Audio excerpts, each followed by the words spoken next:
예, 안녕하십니까. 법무법인 로집사의 이정현 변호사입니다. 오늘도 회생 파산과 관련된 얘기를 많이 해보도록 하겠습니다.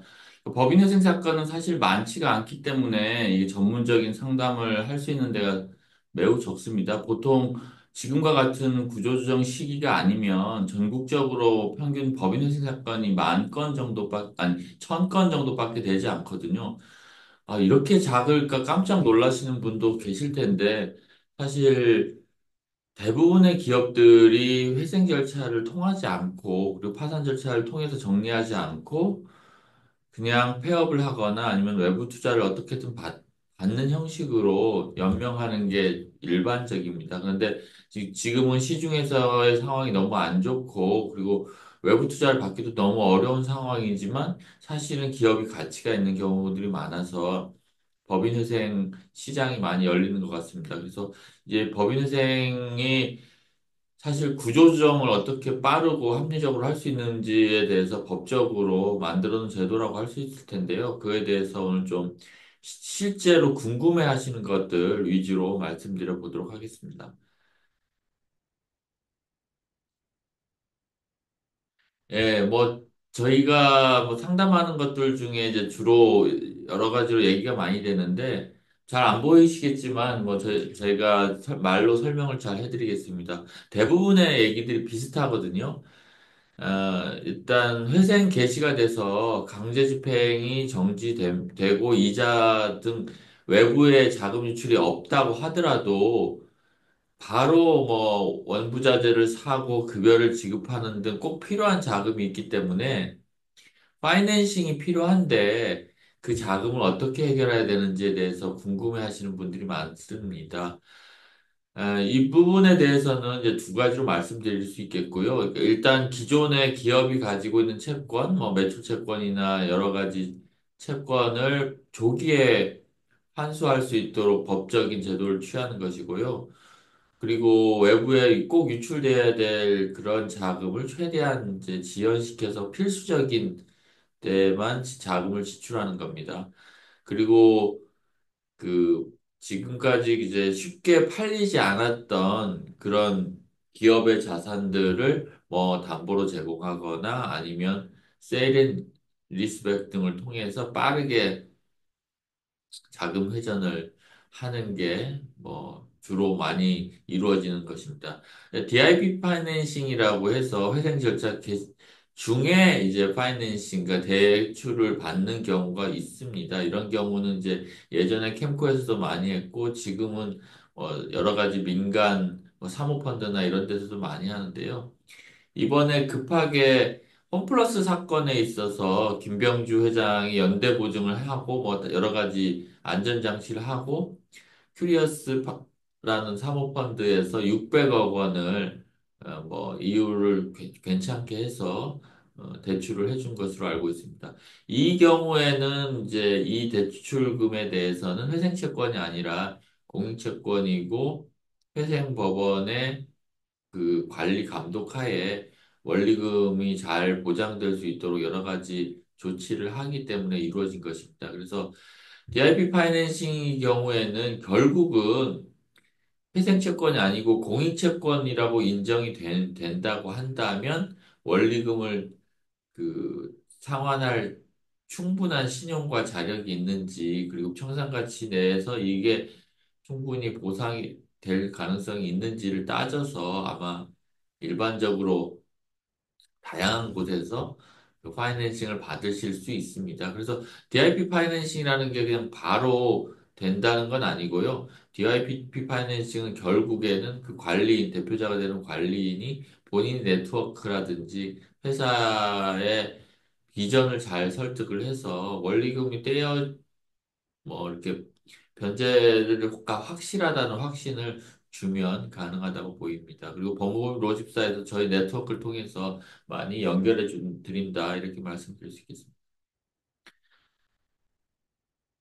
임직원의 회사에 자금이 전혀 없는 경우에 임금은 누가 부담하는지, 뭐 전혀 없으면 돈이 없는데 누가 부담하겠습니까? 결국 이것은 아까 말씀드린 대로 임직원들이 뭐 정말 급한 것들은 근로복지공단의 최단금을 사용할 수가 있고요. 1,000만 원 범위 내에서 우선적으로 지급받을 수가 있습니다. 그리고 어, 그것도 안 되는 분들은 퇴직을 할 수밖에 없는 상황이고요. 그 퇴직을 하는 것은 결국 근로자의 자유입니다.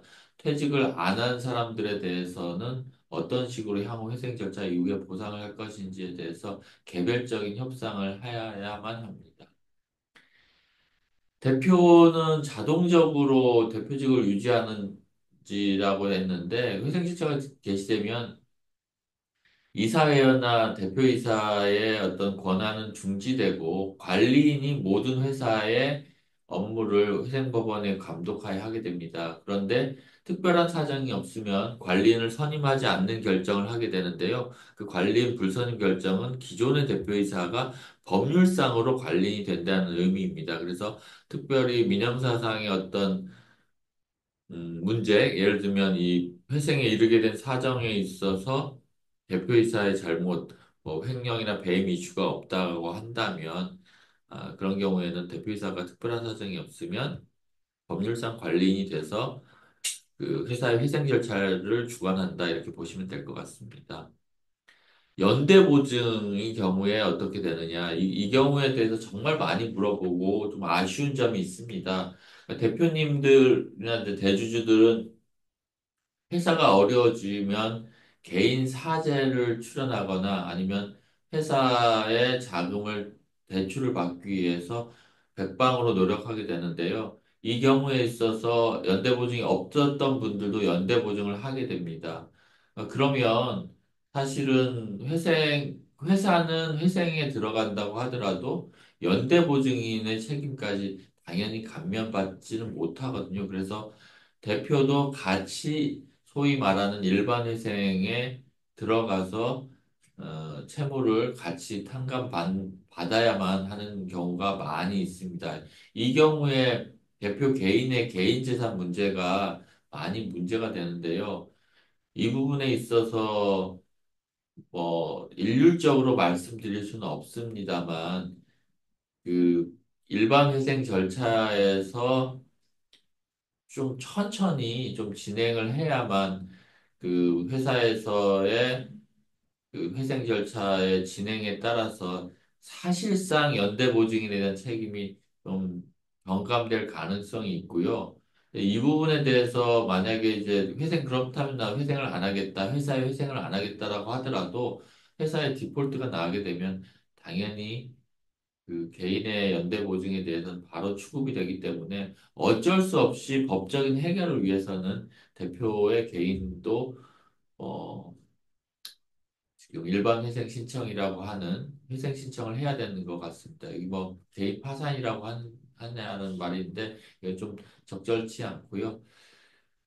그리고 CFO라든지 이런 부분에 대해서도 마찬가지로 꼭 해야 되는 건 없습니다. 그냥 그 새로운 CRO나 이렇게 법원이 선임한 그 구조 담당 임원이 이제 다시 들어와서 여러 가지 업무를 도와주게 될 거고요. 이 부분의 경우에는 그 구조 혁신을 하면서 이제 그 회사뿐만 아니라 관리를 적절히 견제하기 위해서 대부분의 경우에는 좀 큰 기업의 경우에는 CRO를 선임하는 것 같습니다. 그리고 기존의 회사의 임원들의 경우에 무보수로 한다거나 아니면은 퇴직을 한다거나 이렇게 하는데 그거는 이제 그 해당 임원의 자유에 맡겨 있다 이렇게 볼 수 있겠습니다. 그리고 대주주의 지분율에 대해서도 많이 고민을 하고 계실 텐데요. 이 부분의 경우에 이제 서울회생법원에서는 전체적인 종합고려법이라는 걸 사용해서 이제 예전과 다르게 소규모 기업의 경우에는 대표자 기존 대주주가 대표 이사가 되는 경우가 많은데 경영권을 그대로 유지하면서 회생 절차를 할 수 있도록 새로운 길을 열어놨고 이게 많이 확산되는 기로에 있습니다. 그래서 대주주가 회생의 절차에 이르게 된 때 여러 가지 핵심적인 원인을 제공했다라고 한다면 어쩔 수 없이 부채 초과인 경우에 대주주의 주식은 전부 소각되겠지만 그렇지 않은 경우에는 대주주가 경영권을 회복할 수 있는 길을 열어주어야 회생 절차가 원만히 진행될 수 있다. 이렇게 볼 수 있겠습니다. 지금 저희가 그 서울회생법원의 보도자료를 한번 보여드리도록 하겠습니다. 3월 달에 나온 건데요. 소규모 기업인 경우에 신청 6개월 만에 경영권을 유지했습니다. 그래서 코로나로 인한 매출 감소와 수익성 감소 등으로 이게 대주주가 큰 책임이 없다라고 하는 경우에 종전 회생 실무 관행에 따라서 이제 지분을 이제 확실히 떨어뜨리는 그래서 지배권을 상실하는 결과가 발생할 수 있었는데 어, 회생 채권 중에 현금 변제 부분을 제외한, 그러니까 현금 변제를 한 나머지 채권액에 대해서 뭐 60% 채권을 출자 전환하는데 이 출자 전환한 주식을 주식 병합을 해서 기존 경영자가 50% 넘는 지분을 보유하도록 그렇게 해서 책임 경영을 할 수 있도록 하는 회생계간을 인가시켰습니다. 그래서 이런 경우에 어, 그 경영권 상실 없이 골든타임을 놓치지 않고 적극적으로 이용하게 하는 좋은 선례가 될 것을 기대된다는 보도자료가 제출된 바 있습니다. 그래서 이런 부분에 대해서도 좀 많이 살펴봐 주시면 좋을 것 같고요. 저희가 이제 뭐 법무법인 로입사가 이제 회생과 관련돼서 정말 어디에 부끄럽지 않은 그런 뭐 펌이라고 지금 나름 자부하고 있습니다. 그래서 뭐 저희가 회생 사건 저희 한 게 있고요.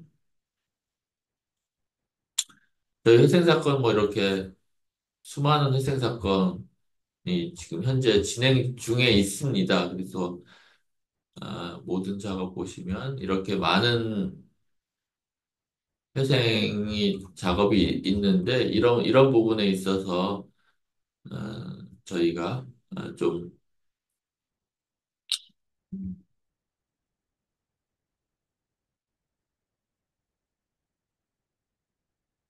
많이 노력을 하고 있고 또 어떤 회사보다 잘할 수 있다, 어떤 법무법인보다 잘할 수 있다는 그런 말씀 드릴 수 있겠습니다.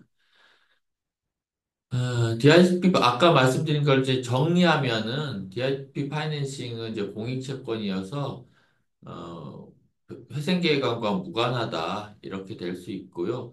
한국 시장에서 어려운 경우에서는 뭐 회생채권은 아니지만 공익채권 중에 동순이다라는 부분이 있고 회생 절차가 실패한 경우에 이제 뭐 자산이 없는 경우가 있어서 이제 원금 손실 위험이 있는데 이거는 이제 홈플러스 사태에서 보듯이 어, 충분히 자산이 부채를 초과하는 경우에 이제 많이 이루어질 수 있겠다라고 생각합니다. 그래서 이제 담보 영역이 없다. 그리고 DIP 파이낸싱의 경우에는 이제 이순위 담보권자가 자신의 회사를 살려내서 이제 자신의 담보권을 살리려고 하는 경우, 이런 경우가 있을 수 있고요. 그리고 사모펀드라든지 이런 데가 이제 향후에 경영권을 인수하기 위해서 DIP 파이낸싱을 하는 경우, 이런 경우가 있고, 캠코나 한국산업은행 같은 경우에 이제 DIP 파이낸싱을 하는 경우가 있습니다. 그래서 아까 말씀드린 대로 원금이 상환이 확실하다는 것을 관리인이 잘 얘기를 해야 될 거고요. 뭐, 그 담보 제공할 수 있는 그런 대출 가능성이 있는 것을 또 봐야 될 것 같다. 이렇게 얘기합니다. 그래서 임직원의 뭐 이런 경우에는 뭐 직원의 경우에는 반드시 이제 임금 퇴직금은 이제 지급을 할 수 있도록 만들어야 된다. 근데 이제 여기에 보면 이제 체당금 제도가 있는데 이 체당금 제도를 최종 3개월분 임금 및 최종 3개월 퇴직금을 연령번 상한해서 지급할 수 있으니까 이것을 안내해 주는 게 중요합니다. 그리고 이제 소액 체납금인 경우에는 1,000만 원 한도 내에서 빠르게 가능하다는 거 이제 알려드릴 수 있겠습니다. 그래서 요 부분에 대해서는 저희가 아, 너무 업무를 대행하고 있으니까 많이 봐주시면 될 것 같습니다. 그 다음에 뭐 대표자가 뭐 축출되는 경우에는 뭐 여러 가지가 있는데 채권자 협의회가 상당한 이유가 있어서 대표이사 해임을 요청하는 경우, 이 경우에는 좀 많이 그 법무부에 대응을 해야 되는 것 같습니다. 그리고 연대보증인, 이거는 정말 그 채권자들이 개인에 대해서 모든 채권 역량을 집중하기 때문에 이 부분에 대해서 좀 미리 좀 플랜을 잘 짜야 된다는 말씀드립니다. 그래서 대부분의 경우에는 일반 회생을 동시에 한다. 이렇게 말씀드릴 수 있겠습니다. 이건 조금 뭐, 아, 그다음은 뭐 별로 문제가 되는 게 없겠네요. 예. 예, 이렇게 뭐 저희 본본 로집사에서는 회생 전문, 그러니까 저희가 뭐 솔직히 말씀드리면 이상하게 뭐 민형사 사건도 많지만 회생 사건을 많이 아름아름 많이 찾아와 주셔서 많은 경험이 쌓여 있고 저도 대전지방법원과 서울회생법원에서 이제 법인회생 파산 사건을 많이 했었고 그리고 같이 근무하는 서동규 회계사도 대전지방법원에서 관리원 업무를 하고 있고 뭐 조사위원 경력도 많아서 회생에 대해서는 어떤 펌보다도 다 할 수 있다 이렇게 생각을 하고 있습니다. 사실 홈플러스 정도의 사건도 저희가 할 수 있는데 저희에게 오지 않은 게 많이 아쉬웠던 게 있습니다.